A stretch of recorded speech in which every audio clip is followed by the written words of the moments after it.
Ever met someone who thinks they own the air you breathe just because they have a spare key to your apartment?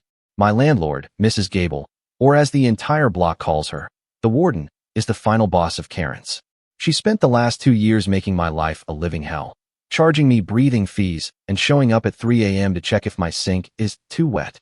She thinks I'm just a struggling freelance writer who's one late payment away from the street. What she doesn't know is that the struggling writer bit is just a hobby. And the building she thinks she owns?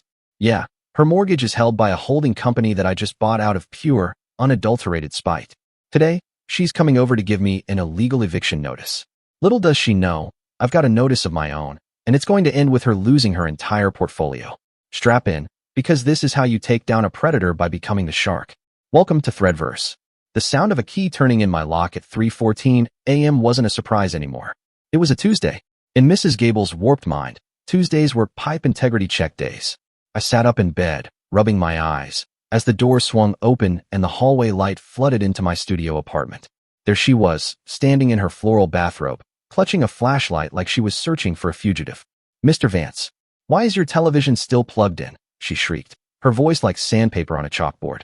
"Do you have any idea what a fire hazard that is? I told you, all appliances must be unplugged before midnight.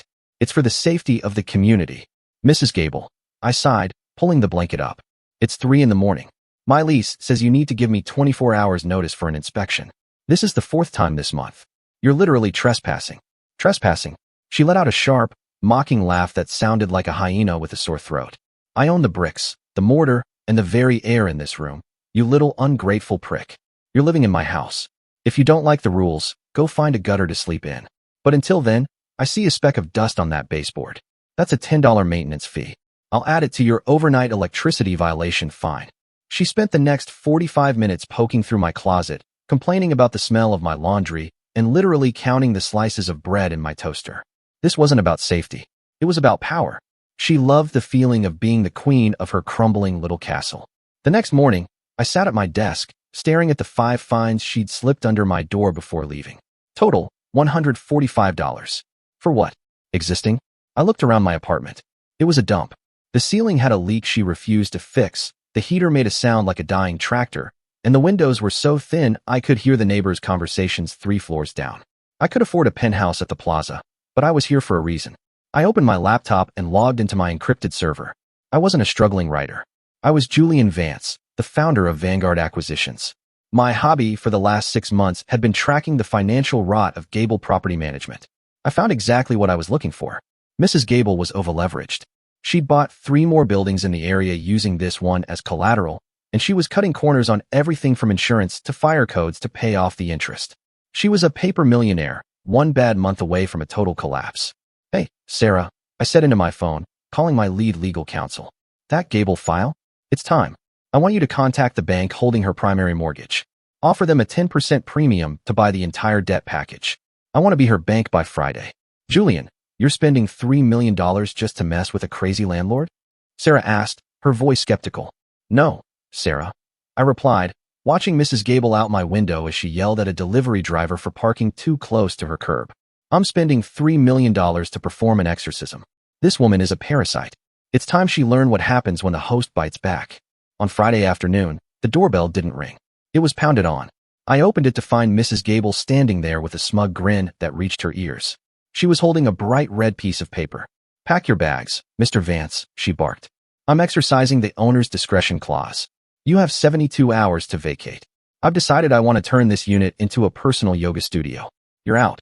Owner's discretion? I looked at the paper. It wasn't a court-ordered eviction. It was a typed-up piece of garbage she'd printed herself. "You know this isn't legal, right? I have a year-long lease. You can't just kick someone out because you want to do downward dog in their living room." "I can do whatever I want," she screamed, her face turning a deep, bruised purple. "I am the landlord. I am the law in this building. You've been nothing but trouble, always talking about rights and notices. Well, guess what? Your rights just got canceled. If you're not out by Monday, I'm changing the locks and throwing your computer into the alley. Let's see how your writing career goes when your laptop is under a trash truck." She leaned in close, her breath smelling like stale coffee and malice. "You're a nobody, Julian. A loser. You have no money, no power, and now no home.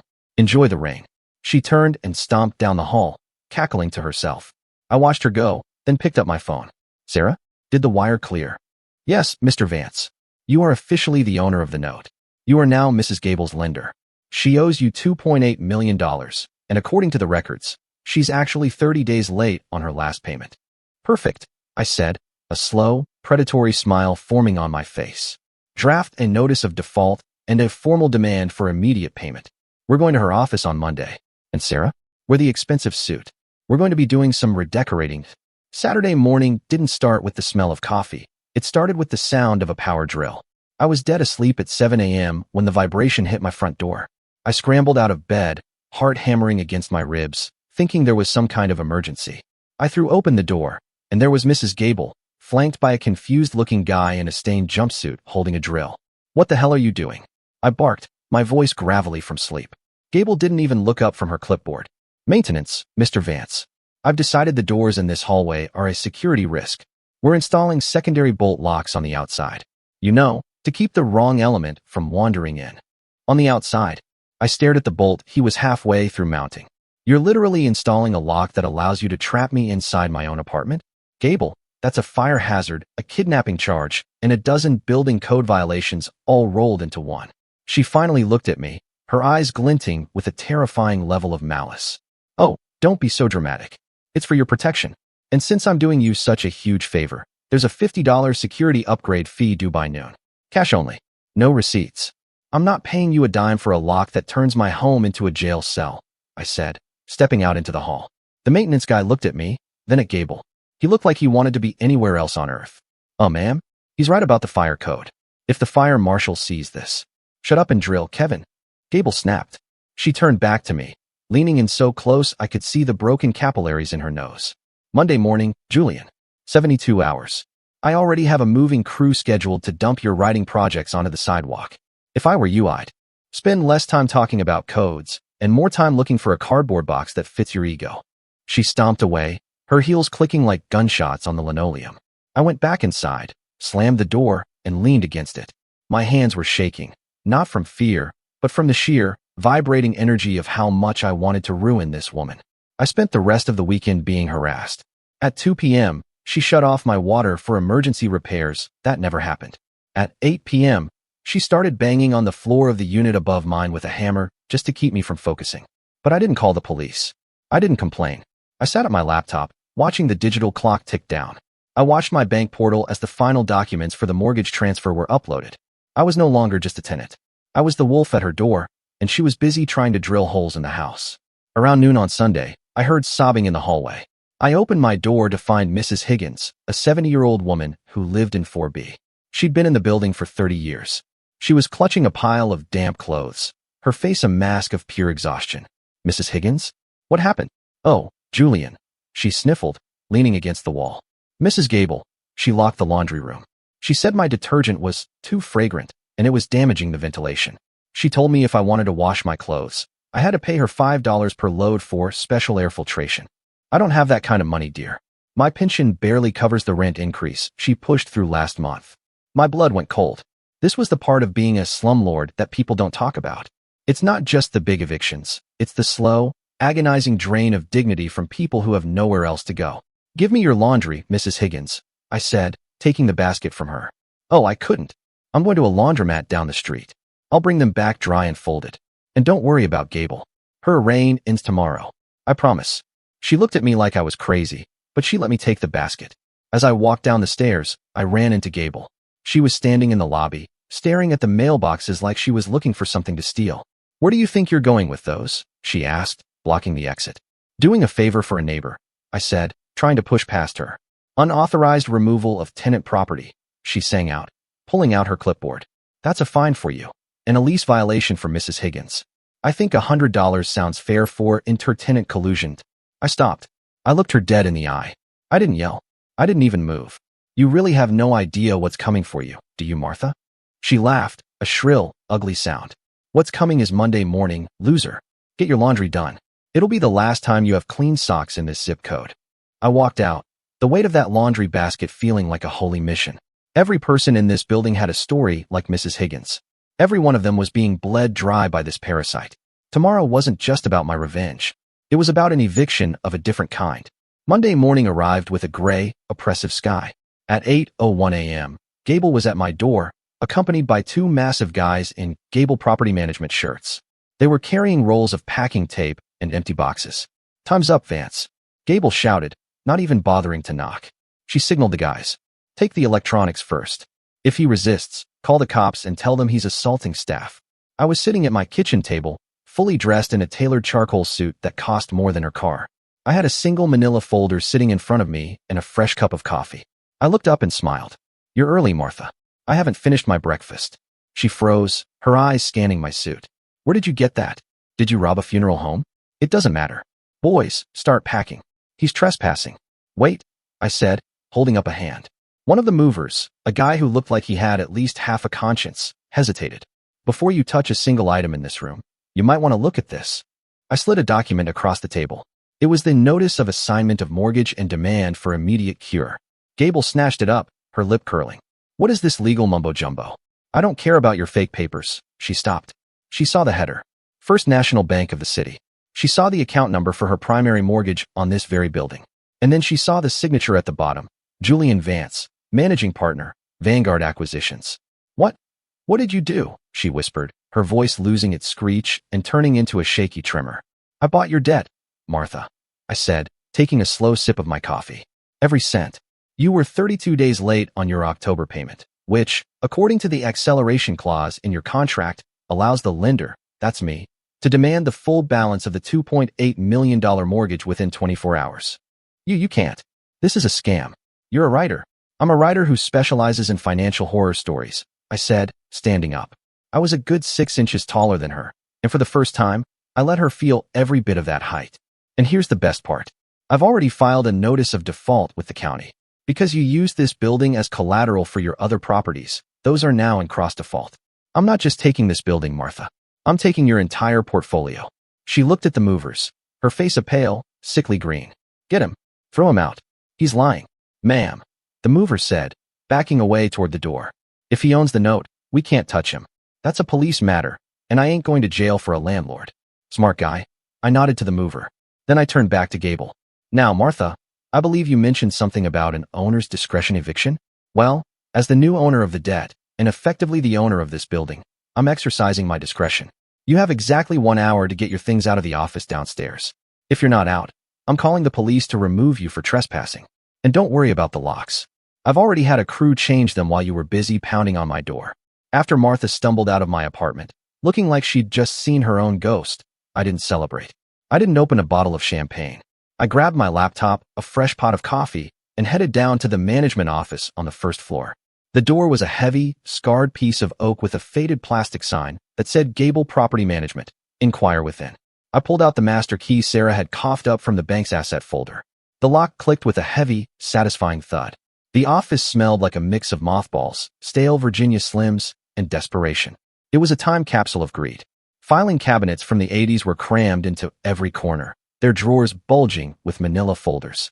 There was a thick layer of dust on everything except the desk chair, the throne where Martha sat to plan her next screw job. I sat down and started digging. I wasn't looking for the mortgage papers. I already had those. I was looking for the security deposit escrow accounts. Under state law, a landlord has to keep tenant deposits in a separate, interest-bearing account. They can't touch that money. It belongs to the tenants. By 2 p.m., I found the ledger. My blood started to boil. Martha hadn't just been managing the money. She'd been using the security deposits as her personal ATM. Every time she wanted a new fur coat or a trip to Atlantic City, she'd forfeit a tenant's deposit for some made-up violation. I saw Mrs. Higgins' name on a ledger from 5 years ago. Martha had charged her $2,000 for carpet wear when she moved from Unit 2A to 4B. Mrs. Higgins had been paying off that debt out of her Social Security check for 60 months. "You absolute vulture," I whispered to the empty room. I pulled out my phone and called Sarah. "Change of plans on the legal strategy. We're not just going for a foreclosure. I found evidence of systemic embezzlement and commingling of funds. I want an emergency injunction to freeze every single account tied to her name."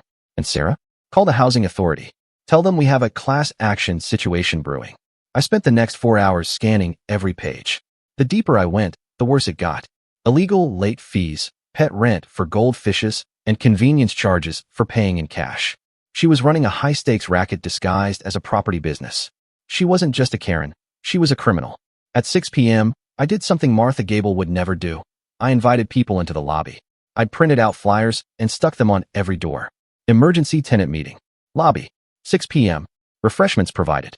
The residents trickled in, looking suspicious and tired. They'd spent years being told that gathering in common areas was a lease violation. Mrs. Higgins was there, clutching her knitting bag. Young couples, struggling students, and blue-collar guys who looked like they were one bad day away from a breakdown. "What's this about, Julian?" a guy named Mike asked. He worked construction and lived in the basement unit that flooded every time it rained. "Gable sees us down here. She's going to fine us all $50 for unauthorized assembly." "Martha Gable doesn't call the shots anymore," I said, standing on a crate so everyone could see me. "As of 8 o'clock this morning, I've taken over the mortgage on this building. And as of an hour ago, a judge signed an emergency order removing her as the property manager." The room went dead silent. You could have heard a pin drop on the cracked linoleum. "You're the owner?" Mrs. Higgins whispered, her eyes wide. "But you're the writer in 3C. "The writing was a hobby, Mrs. Higgins. Protecting people from predators is my business. I've spent the last few hours looking at her books. I know about the fines. I know about the stolen deposits. I know about the maintenance fees for repairs that never happened." I held up the ledger. "I'm here to tell you 3 things. 1. All pending fines are canceled. 2. Your rent is being rolled back to the original rates in your leases. And 3. We're going to sue Martha Gable for every cent she stole from you, and I'm paying the legal fees." For a second, nobody moved. Then, Mike started clapping. Then the young couple. Within a minute, the lobby was echoing with cheers and tears. Mrs. Higgins walked up to me and grabbed my hand. Her grip was surprisingly strong. "She told me I was nothing," the old woman whispered. "She told me I was lucky she let me stay. Thank you, Julian. Thank you for seeing us." That's the thing about Karens like Gable. They rely on people feeling small. They thrive in the shadows of policy and discretion. But when you shine a light on the truth, they wither like weeds. Tuesday morning, the sky was a bruised purple, matching the mood that was about to hit. I was in the office, finishing up a list of emergency repairs, fixing Mike's basement, replacing the boilers, and scrubbing the mold out of the vents. That's when I heard the screech of tires outside. I looked through the blinds. It was Martha. She was driving her gold Cadillac, and she looked like she'd spent the night in a blender.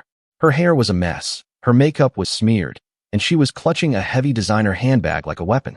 She stormed into the lobby, screaming at the top of her lungs. "Where is he? Where is that little thief?" I walked out of the office, leaning against the doorframe. "Morning, Martha. You're trespassing again. I thought we talked about this." "Thief," she shrieked, her voice cracking. "You stole my bank accounts. I went to the ATM this morning, and my cards were declined. You have no right to touch my personal money." "The court disagrees," I said calmly. "When you use tenant security deposits to buy a Cadillac and pay for a cruise to the Bahamas, it stops being personal money and starts being evidence. The judge froze your assets to ensure these people get their money back." "I'll kill you." She lunged at me, her fingernails clawing at the air. I didn't even flinch. 2 uniformed police officers, who had been waiting in the stairwell, stepped out and intercepted her. "Mrs. Gable, stay back," one of the officers said. This was Officer Miller, someone Martha had called a dozen times to harass tenants. Now, he was looking at her with pure disgust. "Arrest him." Martha pointed a shaking finger at me. "He's a squatter. He's a fraud. He's occupying my office." "Actually, ma'am," Officer Miller said, pulling out a pair of handcuffs. "We've seen the court order. Mr. Vance is the legal representative of the note holder. You, however, have been served with a temporary restraining order. You aren't allowed within 500 feet of this property. This is my property." She was hysterical now, her face turning that familiar shade of bruised plum. "I built this. I own these people." "You don't own anyone, Martha," I said, stepping closer. "You just rented a world that didn't belong to you. And now, the lease is up." The officers began to lead her away. She was kicking, screaming, and spitting. A total, unhinged meltdown in front of the very tenants she had spent years terrorizing. People were leaning out of their doorways, watching the warden being hauled away in the back of a squad car. With Martha in the back of a cruiser, I went back into the office. But there was something bothering me. In her ledgers, there was a recurring expense listed simply as maintenance, Unit 00. There was no Unit 00. I grabbed a flashlight and headed to the basement. The air was thick and damp, the sound of dripping water echoing off the concrete walls. I walked past the boiler room, past the storage lockers, and reached a dead end at the back of the building. Except the brickwork looked different here. It was newer. I tapped on the wall. "Hello." I found a crowbar in the maintenance closet and went to work. It took 20 minutes of sweat and dust, but I finally pried back a section of the plywood paneling behind the bricks. It was a hidden room, a small, windowless space barely the size of a closet. Inside was a single safe and a stack of black binders. I opened the first binder. My heart nearly stopped. It wasn't just about money. Martha had been keeping dirt on everyone. Local building inspectors, city council members, even the previous bank manager. She'd been using illegal surveillance and blackmail to keep the city from breathing down her neck about her code violations for 20 years. This isn't just a slumlord situation, I muttered, flipping through photos of an inspector taking a bribe in a parking lot. This is a criminal enterprise. I realized then that my revenge wasn't over. Foreclosing on the building was just the beginning. To truly fix this block, I had to take down the entire network that allowed a woman like Martha Gable to exist. I picked up the safe. It was heavy, filled with the secrets of a dying empire. I walked back up to the lobby, the weight of the truth in my hands. "Sarah," I said when she picked up, "call the district attorney. We're going to need a bigger courtroom." I just found the black booked. Wednesday afternoon was supposed to be quiet. I was sitting in Martha's old office, which I'd scrubbed twice and filled with the scent of sandalwood just to kill the smell of her greed, when the door opened without a knock. In walked a man who practically bled expensive and shady.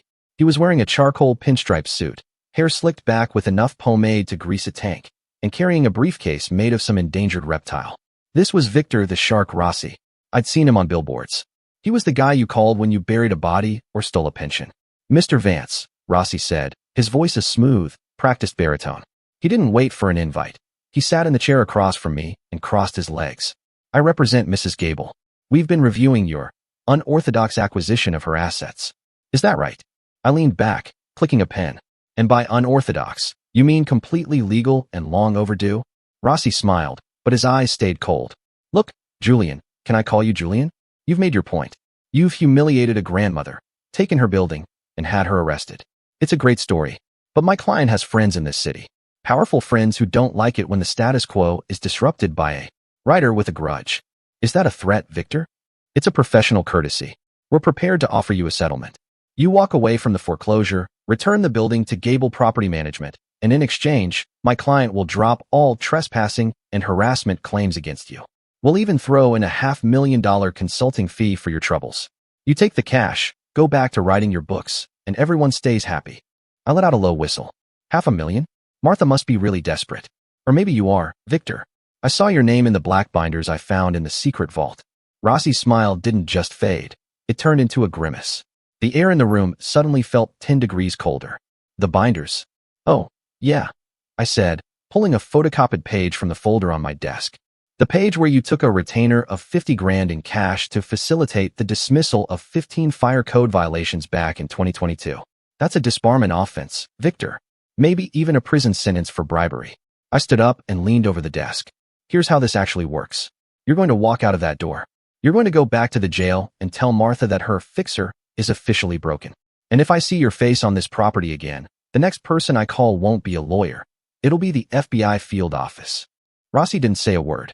He grabbed his briefcase, his face a shade of gray that matched his suit, and practically bolted out of the office. He didn't even use the elevator. He took the stairs. With this shark swimming back to his dark corner, I spent Thursday night with Sarah and an investigative journalist from the city Gazette named Elena. We were in my apartment, the kitchen table covered in the black binders and the contents of the secret safe. "This is insane," Elena whispered, flipping through a folder labeled Building Inspection Graph Log. She wasn't just a landlord. She was the hub of a massive kickback ring. Inspectors, tax assessors, even a couple of judges. They were all on her payroll. "She made everyone small so she could stay big," I said, pointing to a ledger. "She'd find out who had a gambling debt or an affair, and then she'd offer them a deal. They ignore her violations, and she keeps their secrets. It's a classic mob-style protection racket. Can I run with this?" Elena asked, her eyes lit up with the fire of a real story. "Not yet," I said. "I want the DA to have the first bite. If we leak it to the press too early, the rats will start scurrying. I want them cornered. I want the whole city to see the Warden's empire crumble from the inside out." We spent the next 6 hours scanning and digitizing everything. The safe contained more than just papers. There were thumb drives with recorded phone calls. Martha was a paranoid narcissist. She didn't trust her partners, so she recorded every bribe she ever paid as insurance. It was the ultimate ProRevenge toolkit. She'd spent 20 years building a shield, and she'd accidentally handed me the sword to shatter it. Around 3 a.m., I walked out onto my balcony. The city was quiet, but I knew that by Monday, it would be screaming. I looked down at the street where Martha's Cadillac had been towed away. It felt like the air was finally getting cleaner. 2 weeks later, the legal war moved to a neutral boardroom in the city center. It was time for Martha's deposition. She walked in wearing an orange jumpsuit. The court had denied her bail because she was deemed a flight risk with hidden offshore accounts. She looked haggard. Her skin was sallow, her hair was limp, and the arrogance that used to radiate from her like heat was replaced by a twitchy, nervous energy. Rossi was there too, looking like he wanted to be anywhere else on the planet. I sat next to Sarah, watching Martha through the tinted lenses of my glasses. Mrs. Gable, Sarah started, her voice as sharp as a scalpel. Let's talk about the account ending in 4492. The maintenance account. Can you explain why $30,000 was withdrawn from that account and spent at the Versace boutique in Paris? I don't recall, Martha muttered, her eyes darting around the room. Let's try another one. The payment to Chief Inspector Harrison.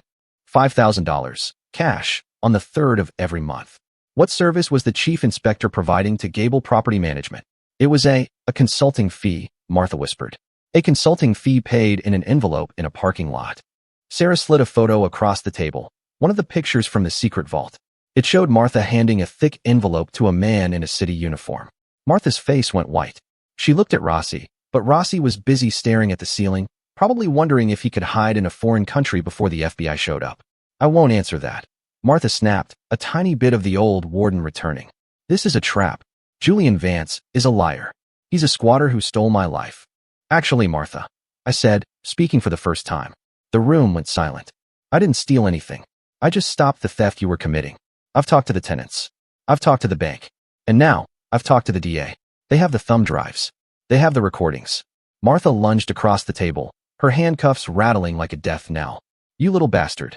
I'll burn that building to the ground before I let you have it.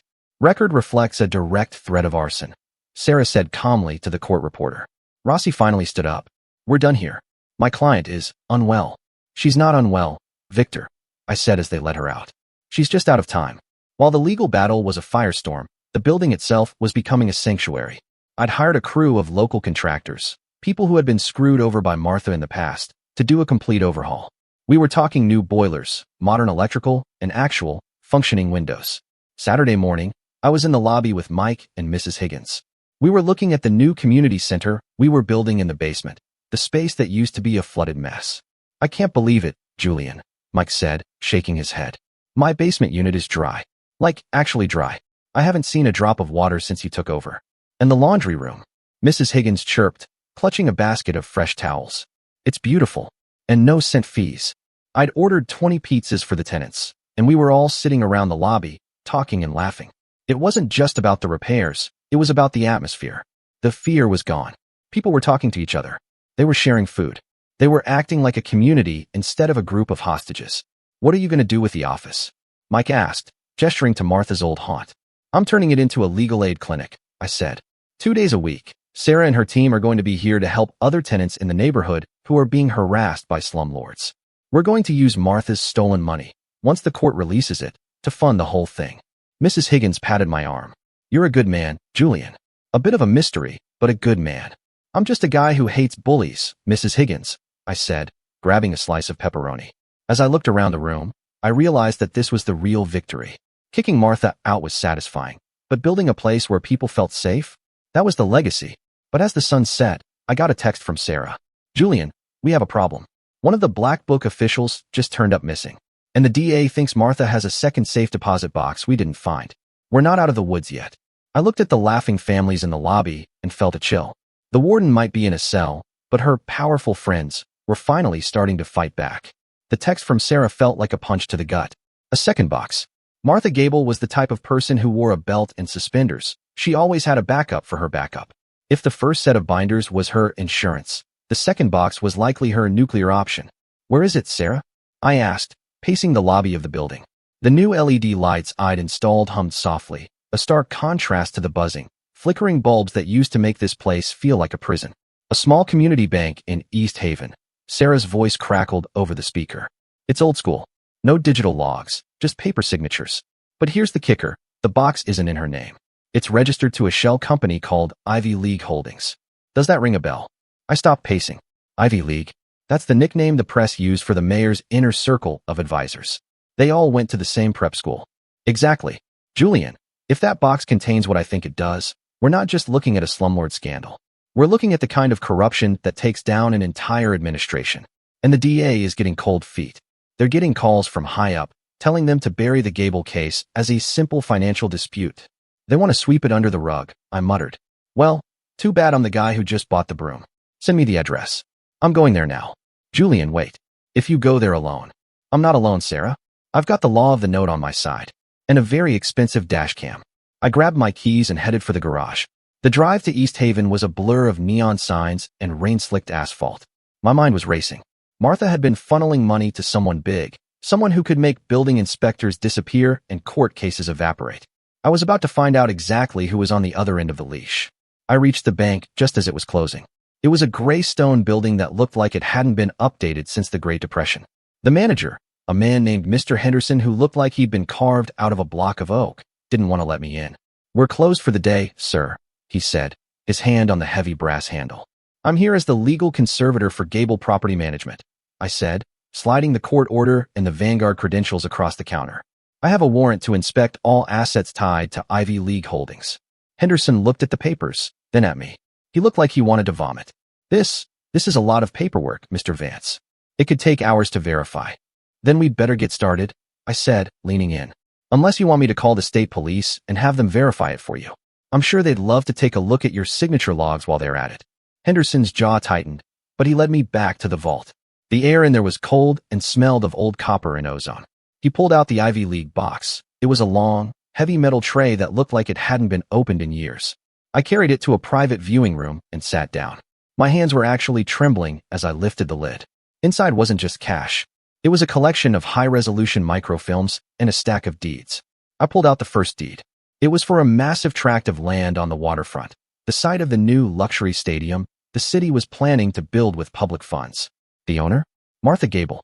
But the beneficial interest was assigned to a man named Councilman Richard Sterling. Holy shit, I whispered.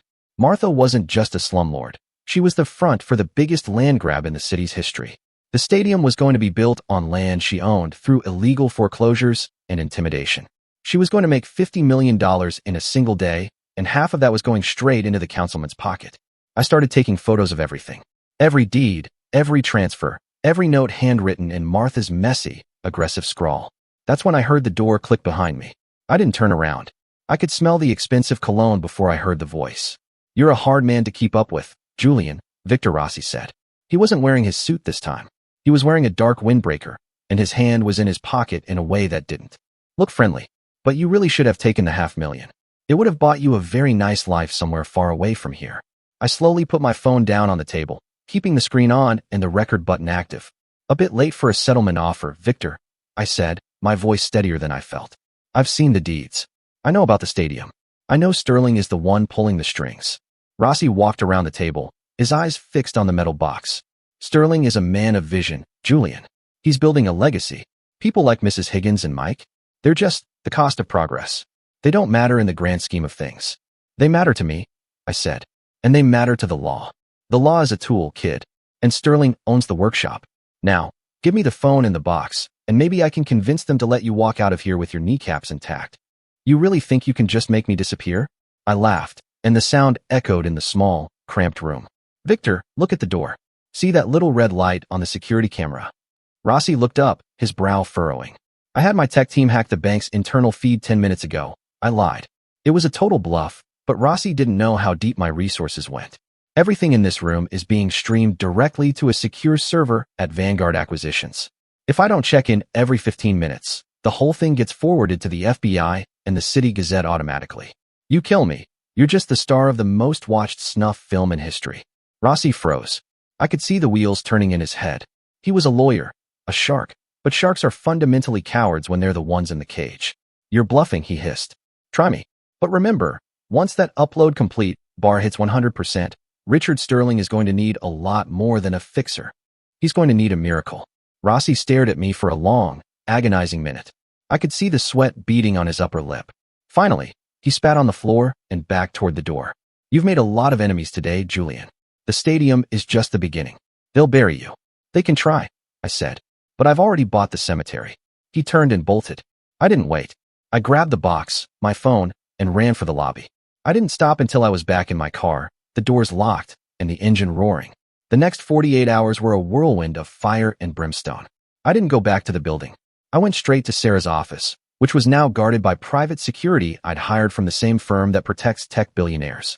We spent the night with the DA and the FBI agents who had finally been convinced to take the case once they saw the deeds to the stadium land.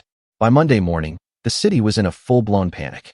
Elena's story hit the front page of the Gazette, the stadium scandal, how a slumlord and a councilman tried to steal the waterfront. The photos I'd taken in the vault were everywhere. The deeds, the kickback logs, and a recording of Martha Gable screaming that she owned these people. The DA's office was swarmed by protesters. Tenants from all over the city, not just my building, were marching, holding signs that said "No more wardens" and "Give us our deposits." But the real show was at the courthouse. Martha was being brought in for an arraignment on new charges. She looked like she'd aged 20 years in a week. The orange jumpsuit was wrinkled, her skin was the color of wet cardboard, and the arrogance was completely gone. She looked like a trapped animal. As she was being led down the hall, she saw me. I was standing by the water fountain, leaning against the wall, a cup of coffee in my hand.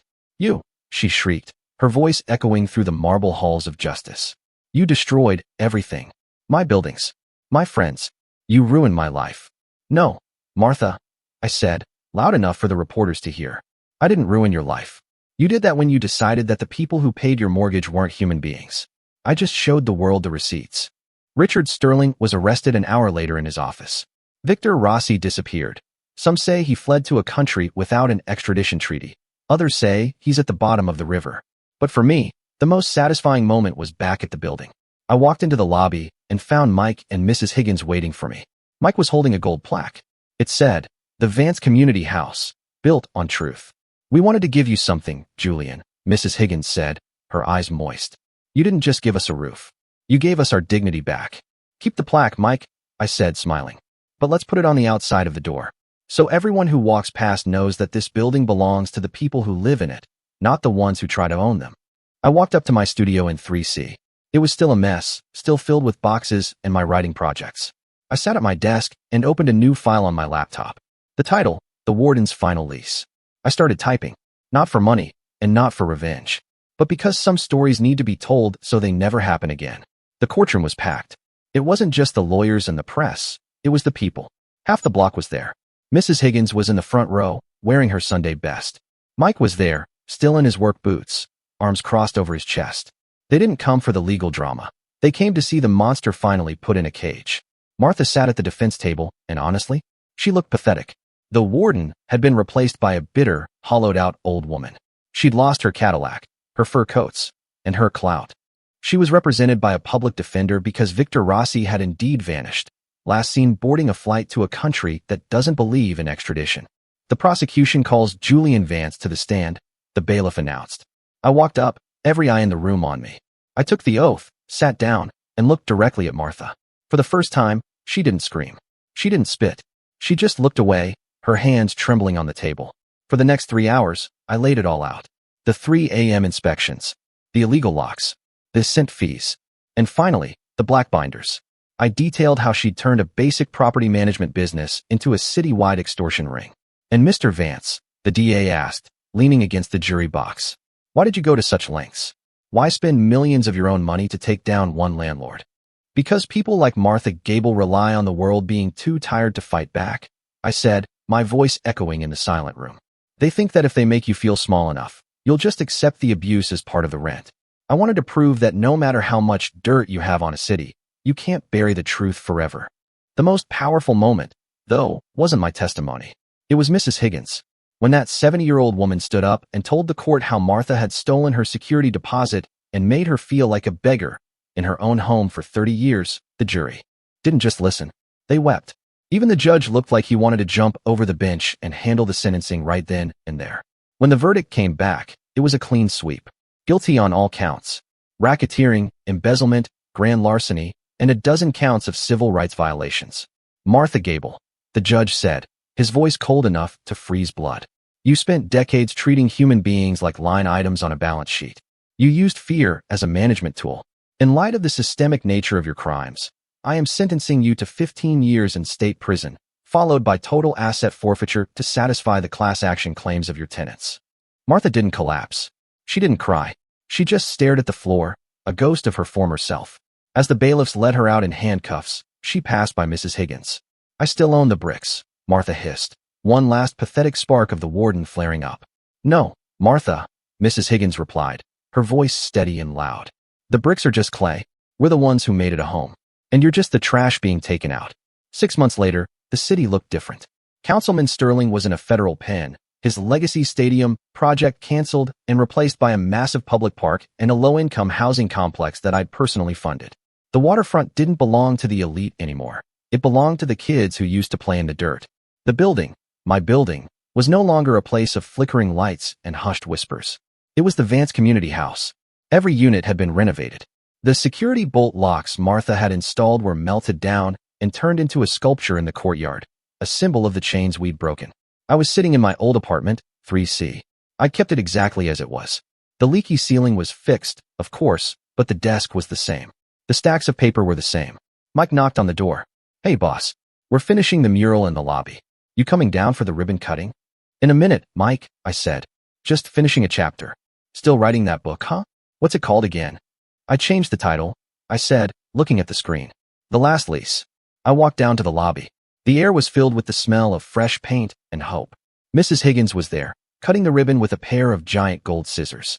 There was music, there was laughter, and for the first time in the history of this zip code, there wasn't a single fine being levied for enjoying life.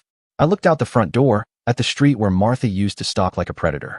A new landlord had taken over her other properties, a nonprofit I'd set up to ensure that Gable-style management never returned to this city. People ask me if I regret the $3 million. They ask if it was worth the legal battles, the threats on my life, and the months of living in a studio apartment when I could have been in a mansion. I look at Mrs. Higgins, who finally has her deposit back in a savings account. I look at Mike, whose kids have a safe place to play. I look at the sculpture of the melted locks in the garden. They say that a man's home is his castle, I said, looking into the camera, or at least, where the camera would be in the movie of my life. But a castle is just a prison if you're living under a tyrant. My name is Julian Vance. I was just a tenant in 3C who decided to read the fine print. And in the end, the only thing the warden actually owned was a one-way ticket to a cell. The rent is due, Martha, I whispered to the wind. And I'm the one collecting. This is the real world. This is justice. This is ThreadVerse. And that, my friends, is how you handle a Karen landlord. Martha Gable thought she was the queen of the jungle, but she forgot one very important rule. The higher you build your throne on lies, the harder it falls when someone pulls the rug. Julian Vance didn't just take her building. He took her entire world apart, brick by brick. And seeing that secret vault lead to a citywide purge, that's the kind of karma that keeps me coming back to these stories every single day. If you cheered when Mrs. Higgins told Martha that she was just the trash being taken out, do me a huge favor, smash that like button. It really helps the ThreadVerse community grow and lets us keep telling these epic stories of justice. If you've ever had a landlord from hell, or if you've ever had to fight for your basic rights, drop a comment below. I want to hear your stories, the good, the bad, and the petty. I read every single one of them. Don't forget to subscribe and hit that notification bell so you never miss a masterpiece like this one. We've got more secret millionaires, more family feuds, and more absolute ProRevenge coming your way soon. And remember, always read the fine print, always keep your receipts, and never, ever let a bully make you feel small. I'll see you in the next one.